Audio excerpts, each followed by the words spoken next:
boas noites. Primeiro de todo, non tiña pensado facer este directo, prácticamente acabo de chegar á casa.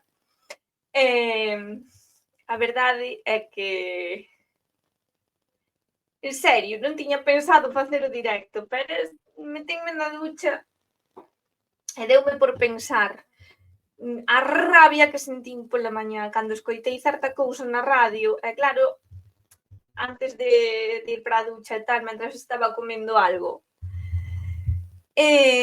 vin tamén unha cousa de Instagram que me removeu un pouco. Entón, como tampouco teño gana de poñerme a facer un vídeo para subilo a YouTube e editalo, total, non ides ver, total, este directo, pues, vai ti saber tanto. Pero necesito dicilo e dicilo unha vez máis, e vou a volver a dicilo tamén agora, porque xa mo vistedes en Instagram.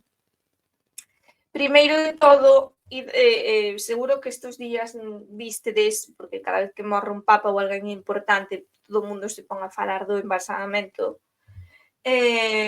Vistedes, por exemplo, que en moitos artigos e moita xente decía, bueno, non lle fixeron un embalsamamento, fixeronlle unha tanatopraxia. Tanatopraxia é toda actividade médico-estética, que iso en Instagram dixeno mal pola mañá, non me subirá a cafeína ás venas aínda, vale? É unha práctica médico-estética que se realiza sobre un cadáver e vai dende unha sutura hermética, é dicir, cando hai lesións que necesitan ser cerradas herméticamente, é dicir, é un tipo especial de sutura diferente á cirúrxica, porque aí necesitamos que non escape ningún tipo de fluido. Entón, esas prácticas van dende iso ata un embalsamamento completo que require a extracción dos órganos. É dicir, unha tanatopraxia de cavidade, onde se baleiran as cavidades. Normalmente, as persoas famosas, por exemplo, según a lei de Policía Sanitaria Mortuoria en España, todas aquelas persoas que van a ser veladas nun lugar público deben ser sometidas a un procedemento de tanatopraxia transitoria, é dicir, un procedemento médico-estético que retrase a corrupción do cadáver. No caso do Papa Francisco, teóricamente, deberíase haber feito unha conservación transitoria deste tipo. Lin por algún lado que el pediu que non lla fixeran, porque iso é unha posibilidade, non é...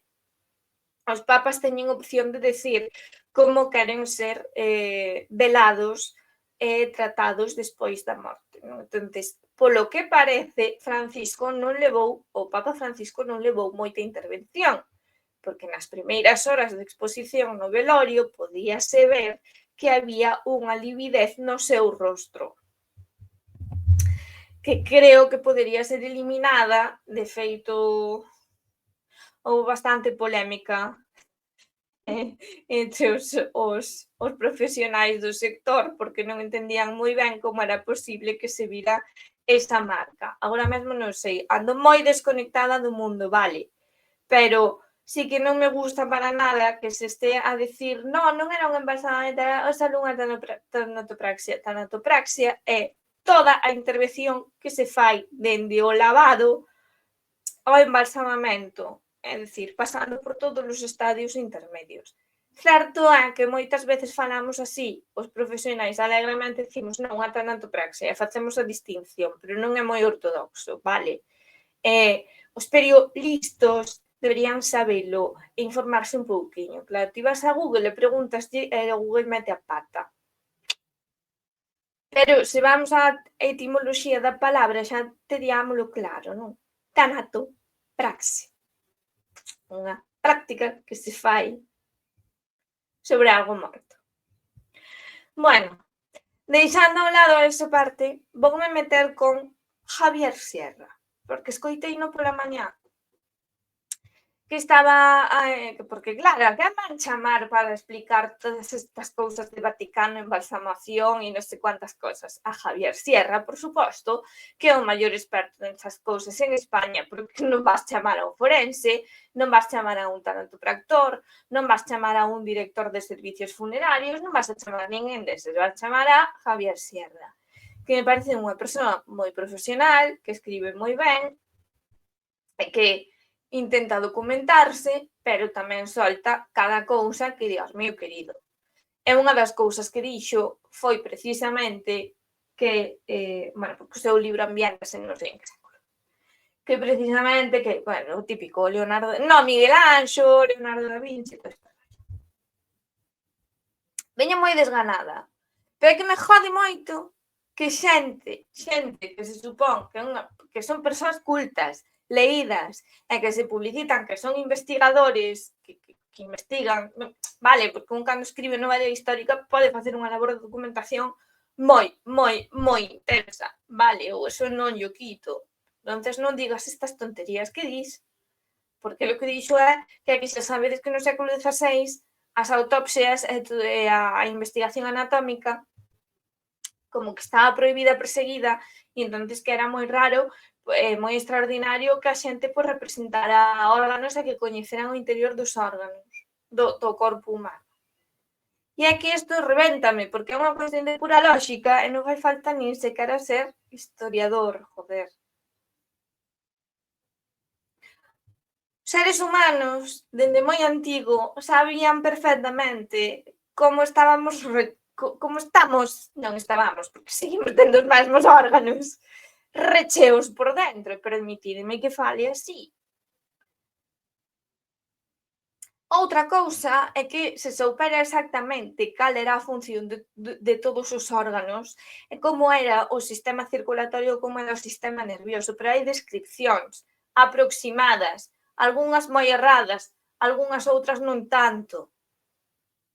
Tedes vos que decatar que na China, en Exipto, en outros lugares, facíanse este tipo de conservacións. Na Idade Media, era moi común o embalsamamento, vaciado do cadáver e despois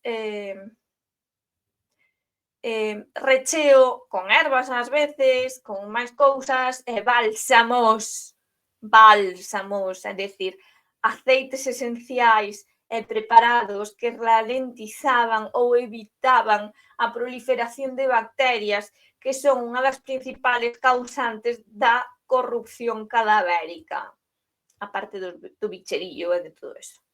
Ben, pois na Idade Media tamén se facía, na Antigüidade coñecíase perfectamente, joder, os fenómenos, as putas momias, a mí non iban coñecer os exipcios o interior do corpo humano. A medicina exipcia foi unha das máis avanzadas na súa época, hai moitos filósofos e personalidades gregas probablemente tiñan contacto co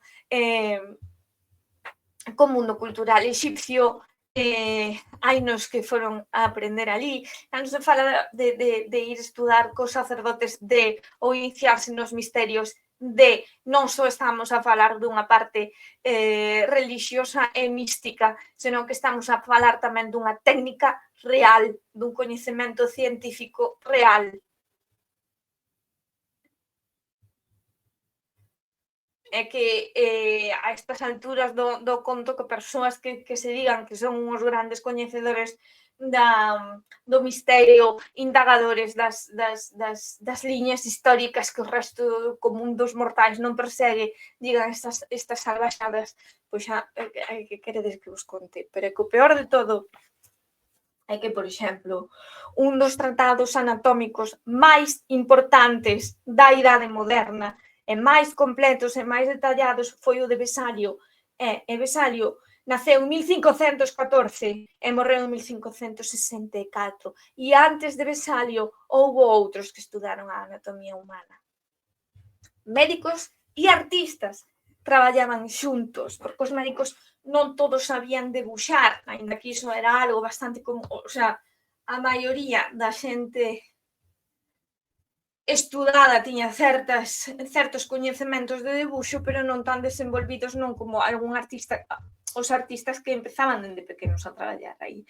De feito, como contei moitas veces, non, algunha vez xa, incluso o gremio de artistas, o gremio de pintores, para ser máis concretos, e o gremio de médicos e farmacéuticos daquela época non, pero eran o mesmo gremio nalgún momento, nalgúns lugares, agora mesmo non podo darvos o dato concreto, pero sí que ese gremio era o mesmo porque traballaban algúns coas mesmas materias primas, é dicir, hai pigmentos que teñen aplicacións médicas, vale? Aglutinantes que teñen aglutinantes de pigmento como a goma arábica e tal, que teñen aplicacións médicas tamén, non? Eran, digamos que era un gremio que o que tiñan en común era a materia prima en que traballaban en parte, vale? Esa é a razón de ser de que artistas e médicos nalgún momento, pintores e médicos nalgún momento compartiran gremio. E, por suposto, tamén intercambiaban saberes. E ás veces traballaban xuntos, vale. Sí que é verdade que hai un momento na historia onde está moito máis regulado e moito peor visto, porque non se considera decoroso, a autopsia. E, de feito, hai lugares onde só poden ser autopsiados pois os reos de execución, non? Unha vez executados, pois sí que se podían facer clases de anatomía, que eran bastante concorridas.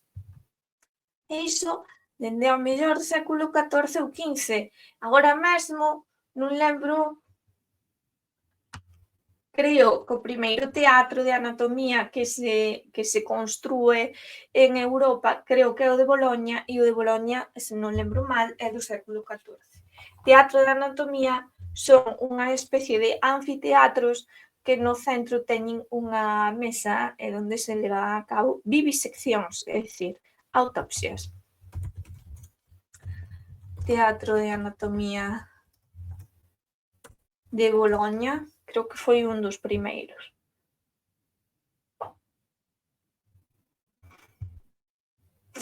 Bueno, vale, o actual é barroco de 1637, pero decatádevos de que a Universidade de Boloña é moito máis antiga e antes de que existiran isto, esquecín contalo, non contaba eu falar dos teatros de anatomía, eran instalacións efímeras, é dicir, construíanse cando, pois, imaginade, pois vai haber unha execución, non se construe patíbulo, tamén se pode aproveitar a universidade para impartir unha clase de anatomía. Despois chega un período no que estas aulas se construen, se fan edificios fixos, non? O sea, que non é algo raro, non é para nada rara a autopsia nesa época. Rara, quero dicir, que non está tan prohibida nin tan perseguida, nin o mundo vive nun absoluto descoñecemento científico e anatómico, é dicir, non agardamos ata o século XIX para descubrir o que é un esófago ou o que é un pulmón, vale? É que iso é algo que me fastidia moito que digan isto. Por exemplo, a primeira vivisección pública que se fixo foi en Boloña, vedes, non estaba eu equivocada, foi en Boloña, hai constancia, no 1315. 1315. A miña fonte é este libriño. Xa mo vistes moitas veces. Ademais é un libriño en alemán. Geschichte der Medizin. Calquer libro de historia da medicina vos pode contar isto mesmo. Non hai por que ir a este libro.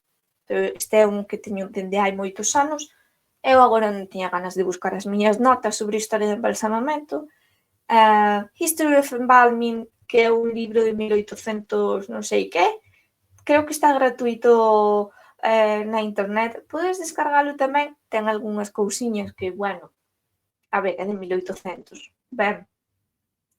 Pero está moi ben para entender que hai todo un proceso no desenvolvemento das técnicas de embalsamado que require que haxa tamén todo un proceso de estudo anatómico. Era unha necesidade de feito das universidades poder preservar órganos e cadáveres para o estudo e o avance na medicina. Todo vai de man. Primeira vivisección da que se ten constancia, Boloña, 1315, da que se ten constancia, habería outras. Sabemos, por exemplo, que se fixo unha autopsia a Xulio César para intentar determinar cal foi a puñalada que o matou, para intentar discernir cal fora o culpable, como se non foran todos culpables, por exemplo. Sabemos que en casos excepcionais no século IX, do 7 ao 9, agora mesmo non lembro moi ben, en Xapón tamén se teñen feito autopsias. Intentaban documentala moi ben porque como era algo moi extraordinario, pois aproveitábase. Non quere dicir que ata o século XVII ou o XIX foramos uns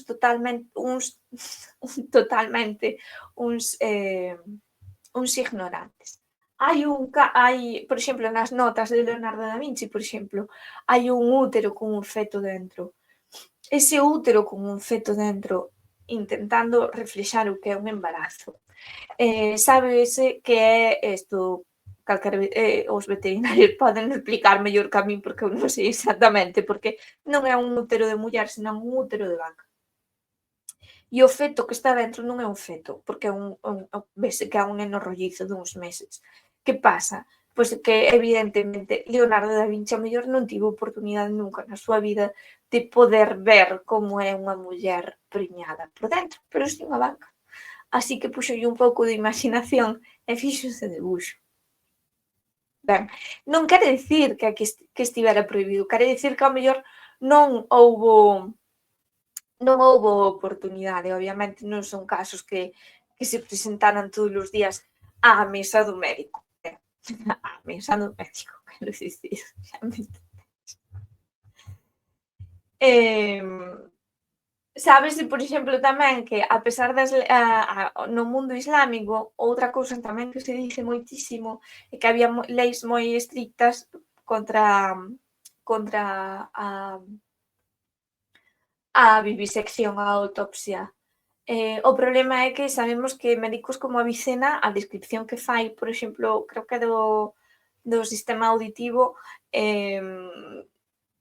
require que o vira, non sabemos se foi nunha clase pública de anatomía ou se o fixo a escondidas, non? Hai moito mito con isto de que se facía a escondidas e probablemente facíase a escondidas non porque estivese totalmente prohibido, senón porque había que buscar maiores oportunidades para poder ver e indagar cas propias oficiais. Creo que hai que desmitificar esta idea, porque non vivimos na ignorancia durante séculos. Durante séculos vivimos intentando atopar a verdade. Hai persoas que erraron, hai persoas que seguiron un camiño que axudou a outras a chegar a verdades comprobables e científicas. Obviamente, no século XVII non había TAC, vale, e non había radiografía. A única maneira de poder ver un esqueleto humano era abrir carne e músculo e abrir fosas comúns. Nos campos de batalla, por suposto, había persoas destripadas, descerebradas e de todo. E, obviamente, os seres humanos coñecían isto. É que como se pode dicir que se viviu na ignorancia? Non se sabía o que era un riñón ata o século XVIII, non te joden, claro. Non sei. Pregúntalle aos etruscos a ver que é un fígado, non sei. O sea, levase a escudriñar as vísceras dunha víctima de sacrificio, eso ten bastante moito de autopsia, joder. Entón non podes vir decir que se vivías na ignorancia, que estaba totalmente perseguido. Non é exactamente así, ao mellor merece que xunte as miñas notas e que fagamos un programa específico de leis que regulaban isto. Obviamente, no século XVII non é como no século XIX cando se dá unha febre de venta de cadáveres ás facultades de medicina, vale? Non é a eclosión da medicina, porque non estamos aínda no período da medicina académica clínica, estamos ás portas. Entonces, por favor, en serio, por favor, se ides a chamar a persoas que veñan que vos expliquen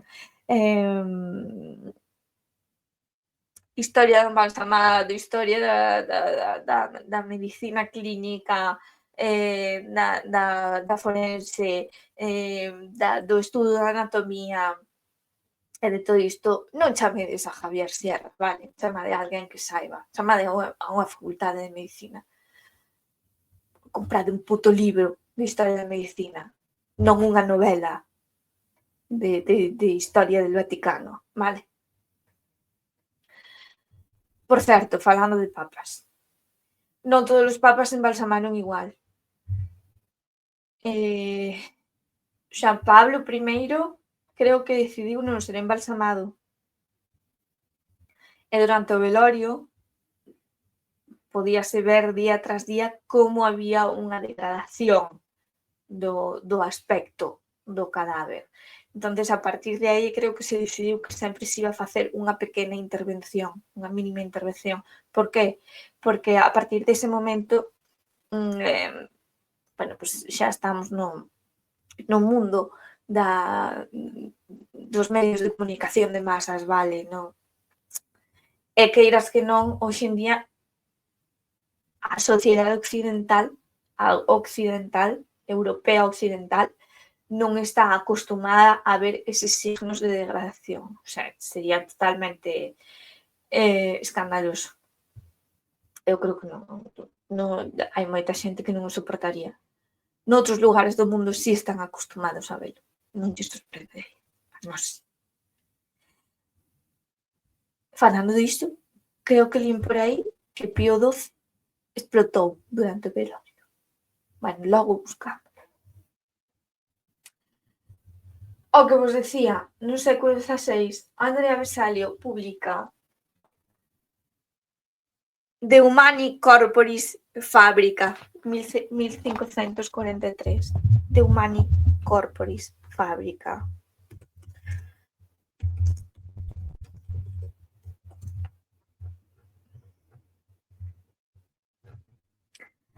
Mirade o detalle deste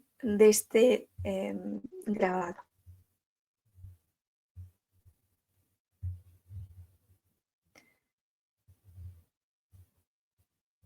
Vale. Mirade o nivel de detalle. Vos credes que isto é produto dunha sociedade que ten totalmente prohibidas as autopsias? E que teñen que facer todo a escondidas? Vos crédelo? Porque eu non, En fin. Sabedes que estou cansadiña, pero da igual, seguimos. Logo vin por Instagram unha persoa que viña a contar a teoría da aurora borealis, da coroa borealis das meninas. E mesturaba demasiadas cousas. Pode ser certa a teoría? Sí, porque Velázquez coñecía a astronomía? Sí. O problema é que esta persoa di que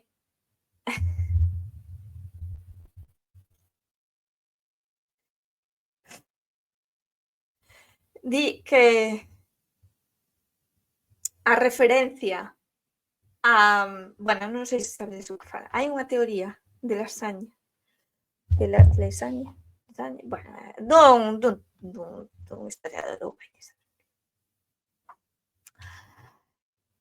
de que nas meninas está representada unha constelación que é a coroa borealis, vale? Vou vos mostrar.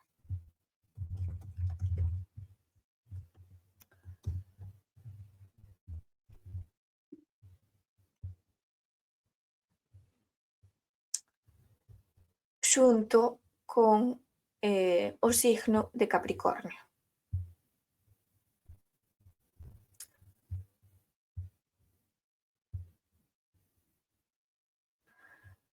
Vedes aí, hai moitísimas especulacións sobre as meninas, a todo o mundo lle gusta facer as súas cábalas xeométricas, buscar a composición, efectivamente nas meninas hai unha composición moi curiosa que obriga realmente ao espectador a pasear a mirada dunha maneira bastante peculiar.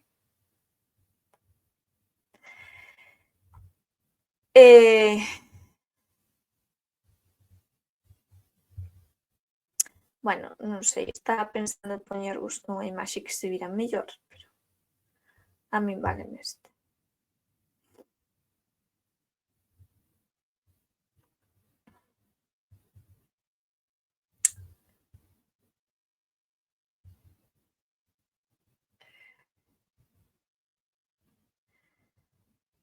Ben, a historia é que na composición das meninas, se unimos o peito de Velázquez con todas as meninas, obtemos o esquema dunha constelación que é a Coroa Borealis. No momento en que se pinta este cadro, a infanta Margarita, como aínda non nacera herdeiro ao trono, era a herdeira, era a futura raíña, non? E o curioso é que en idade moderna, a estrela principal de Coroa Borealis, Alfa, bueno, salirame, perdonadme, é que estou moi cansado. Moi cansado, moi cansada. Ai, como se chama?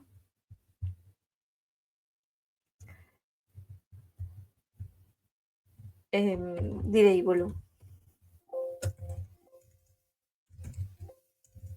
Alfeca. Alfeca é a estrela principal, non? A máis brillante. Alfeca, tamén coñecida como Gemma ou Gnosia, foi durante a Idade Moderna chamada Margarida. Perla. Margarita significa perla en latín, vale? Polo tanto, a coincidencia do nome da infanta co nome da estrela faría supoñer que aí hai un código, non? Logo, se unimos as pódese sacar outro esquema da composición, non? Coa anana e hai quen di que ese sería o signo de Capricornio. Primeiro, por que pos o signo de Capricornio? Se estás a poñer a constelación Coroa Borealis, por que pos o signo Capricornio e non pos a constelación Capricornio? Para min sería máis acorde. Vedes aí que tamén está a outra teoría de que se non lembro mal,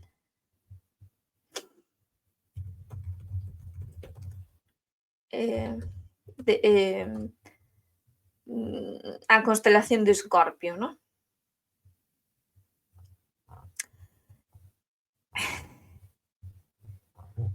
Aí a tedes. Pois, a ver, son teorías, podería ser, Velázquez tiña coñecementos astrolóxicos. O caso é que a interpretación aquí sería que Margarita é a futura raíña, non? A ela pertence a coroa, non? Ela é a estrela da coroa, a perla da coroa. É unha boa interpretación. A min paréceme que pode cadrar. O problema desta persoa é que viña a decir que es que, bueno, es que no siglo XVII había mucho atraso científico y creían en estas cosas. Y entonces Velázquez pintou este cadro como un talismán para que a raíña concebira un varón. Ben, isto son só teorías. Xa vos digo eu que no século XVII atraso científico non había, Pero claro, a nós, dende a nosa perspectiva, parécenos moito máis atrasado. Entonces, claro, esta persoa a min molestoume porque despreciou os coñecementos astronómicos de Velázquez e despreciou a destreza de utilizar eses coñecementos astronómicos na súa arte. Xa sabedes que eu son moi fan de Giordano Bruno, e Giordano Bruno dixo que mago é aquel que é capaz de alinear o seu saber co seu obrar. E se isto fora certo, a min pareceme unha alineación moito máis perfecta ca das estrelas no ceo, vale? Bueno, tampouco hai que pasarse, que eu non son gran fan de Velázquez.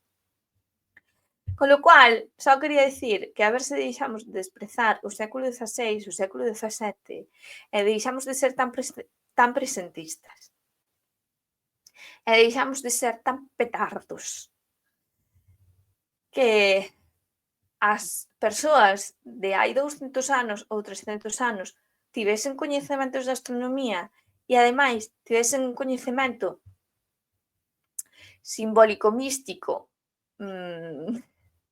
do desprazamento dos astros no ceo. Dixen coñecemento, sería crenza máis ben, pero bueno, coñecemento crenza, como lle queirades chamar, dame igual a estas horas. Eu pedíndolle rigor a outros e eu sen rigor hoxe. Pero sei que me entendedes os que me vedes. Que a ver se deixamos, por favor, de desprezar o coñecemento, a crenza e o coñecemento simbólico. E tamén o uso desa codificación simbólica, vale? E outra cousa das que falaba Javier Sierra, nese sentido sí que estaba bastante acertado, non noutros, e que efectivamente, pois este tipo de coñecementos eran codificados polos artistas, claro, el ven a falar sempre de teorías conspiranoicas. Eu creo que hai certa, como artista frustrada que son, creo que hai certo gusto ególatra en plasmar no que fas os teus coñecementos, non? E darlle un toque oculto. Darlle un toque oculto a algo non quere dicir andar metido en correntes extrañas. Ou si, quero dicir, xa sabedes que eu non son nada prexuiciosa con esas cousas. E digo, hai un gusto ególatra en codificar cousas nas cousas que un fai, non?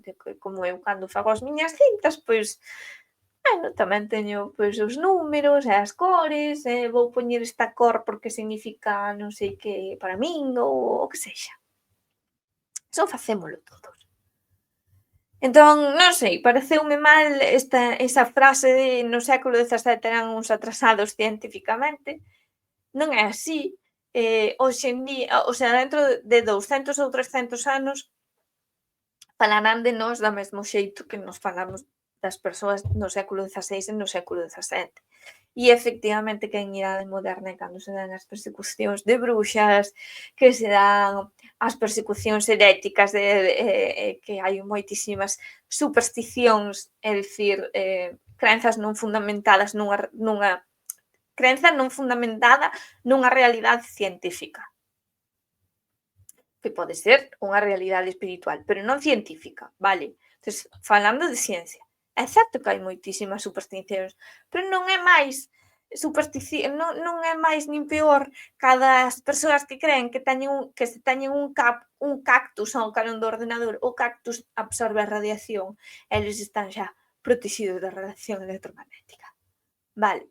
Ou non é peor, non é puto peor que ter a persoas por aí pululando, falando de que a física cuántica demostra que a reencarnación existe, cando non demostrou nada. Evidentemente, como que hai un momento, non sei, entre o século XV e XVI, pode ser. Isto conta Giordano Bruno e moloume moito. Hai un momento no que a xente se chala, bueno, sempre se chalou moitísimo pola pedra de imán, pero en idade moderna as aplicacións empezan a xogar moito coas aplicacións da pedra de imán e a xente chalase moitísimo coa pedra de imán, non? E hai moitas cousas que son realidade científica, moitas outras que eran mera superstición por por como se chama? Por mímese das súas propiedades, non? Entonces, eu non hai que desprezar as persoas de hai 200 anos, nin o coñecemento de hai 200 anos. Hai cousas que xa se demostraron que non eran así, que eran incorrectas, hai outras que foron moi necesarias para chegar ao noso nivel de desenvolvemento hoxe en día.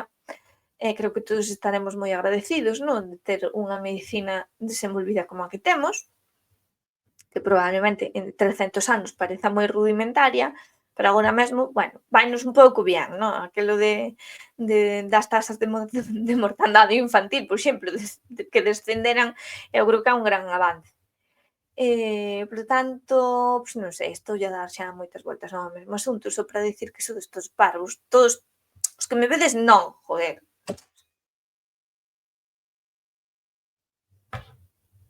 Os que me vedes non. E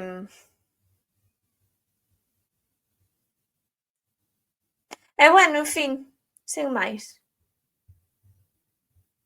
Vémonos noutra.